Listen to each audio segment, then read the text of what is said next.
Inside the kit, there are 2 different size bag masks that are kind of held together with masking tape, so that it's easy to take off and won't hurt the mask or the bag. 2 funnel masks, a large one for the large bag, the ambi bag, small one for the small bag. They have rubber gaskets that can go around the muzzles of the relative sizes of the animals that you're working with. These will actually come off if the hole is too small for a larger animal. And if you have a Great Pyrenees or one of those type dogs, usually there's enough soft tissue that you can make a good seal. We carry what's called a B or an M6 cylinder. It's got a variable flow rate. We'll get a chance to play with that later. To deliver oxygen through the tube. It comes with leashes in case somebody brings out an animal that needs to still be restrained, or you could have an animal that's been overcome that's all of a sudden going to become active once it becomes refreshed. This is kind of an interesting card because it shows CPR instructions for a dog or cat. The recap here is that, generally speaking, you want to put the animal on its right side. Heart's on the left side. Check for a pulse in the femoral artery area. That's the easiest one, especially if you can stand up straight. You would compress the animal's chest, squeeze a little animal, compress a larger animal, similar to how you do an infant or a small child. The distance of compression is a little bit difficult to discern, so the rule of thumb is about 25% of the chest capacity. Now, typically speaking, if you can put the mask on the animal and flow oxygen, the compressions will create some air exchange. And there have been successful resuscitations of house pets, as well as CAL FIRE successfully resuscitated a fawn that they picked up in a wildfire. So these are some pretty good pieces of equipment if you need them. It sure beats what we've done in the fire service, and that's trying to fake it with human stuff or just doing the mouth to muzzle, or as the chief's done, a mouth to chicken, and he was successful in reviving the chicken. That has to be sort of one that I've never seen before. There's also some different information that comes with the kits, some example pet alert stickers for people that have pets that are usually secured in a small area of a house. For example, somebody's got a kennel in their property or what have you. I kind of look at these a little bit like the baby on board. If they're misapplied, they don't really mean anything, but if you have somebody that has animals confined in cages or what have you within a structure, these are nice to direct fire crews. They're familiar that there's animals in the structure. This helps them identify where.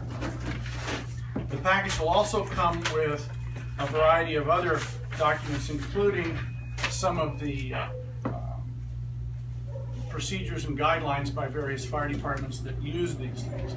So it sort of gives us a model as to how to operate in the field of small animal rescue. This is a small bag with a small mask.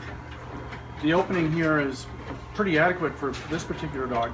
But this dog here, you're going to end up getting more into the dog's face, so we'll have to be a little more careful if we were going to resuscitate this animal, because its eyes will be. However, you can still make a good seal.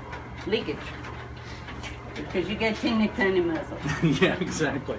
All right. And again, if we were to actually resuscitate this dog, we would have to be very careful, make small compressions on the ambi bag, and just watch for the chest to rise.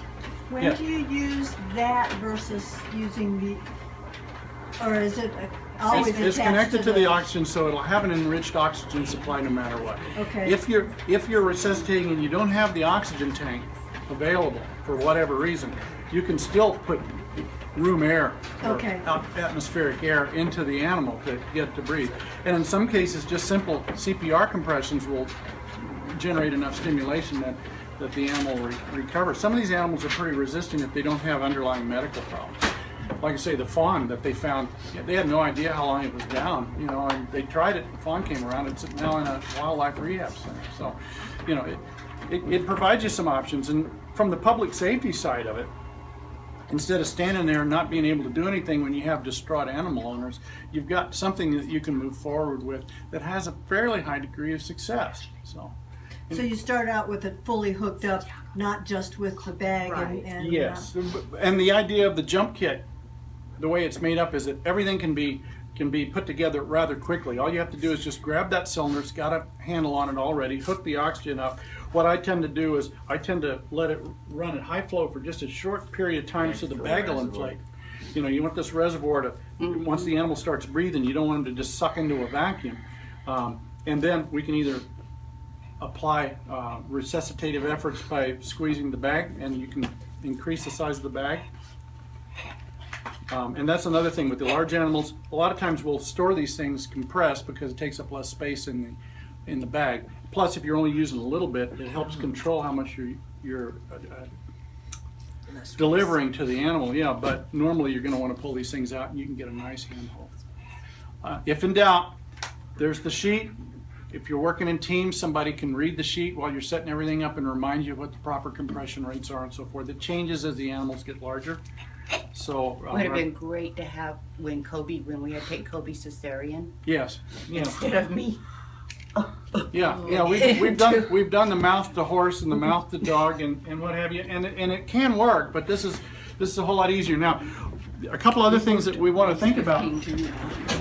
If this was human medical equipment, then we'd usually dispose of it. In this case, with the animal equipment, once you finish using it on an animal, wash it with mild soap and water, just the same as you would with your self-contained breathing apparatus for those folks in the fire department. Do you use a little diluted peroxide in the water to help it? I would, because of the bleach. yeah, because of the plastic, I would make sure that we look at the manufacturer specifications, because we want to maintain a very smooth surface on the inside because it's less likely to attract bacteria and debris. Now, cats are different. Now, the dogs, even these alert dogs, allowed us to get fairly close. Cats just don't tend to like that too much. So what we do with cats is, unless we're resuscitating Kitty, once Kitty seems like she's coming around, or he, we'll disconnect the air hose, we'll put the cat in the bag. Seriously, we zip the cat up, we can enrich the oxygen, and when the cat appears like it's going to come out of the bag, then we can put the bag into a kennel, open the bag, release the cat into a confined area. Make sense? Makes sense. Okay. Having dealt with injured cats before, that's a challenge. And then the injured human. Yes. Yeah. For quite a while, I had some. In fact, I still got some permanent marks from cats that really didn't intend to make me into like fillet, but good. Okay. Any questions as far as this particular part goes? Okay. Now we'll experiment with the furry friends outside. We oftentimes go out on range rescues where we have folds down. And the other thing that we have to remember with fire situations is with these horses, the smoke is actually more dangerous to them than the fire itself. And so one of the things that we have not been able to do until now is provide supplemental oxygen to some of these animals. Both of these obviously have survived, and they were both near death when they were picked up. However, if we need to support with additional oxygen, we can remove the gasket and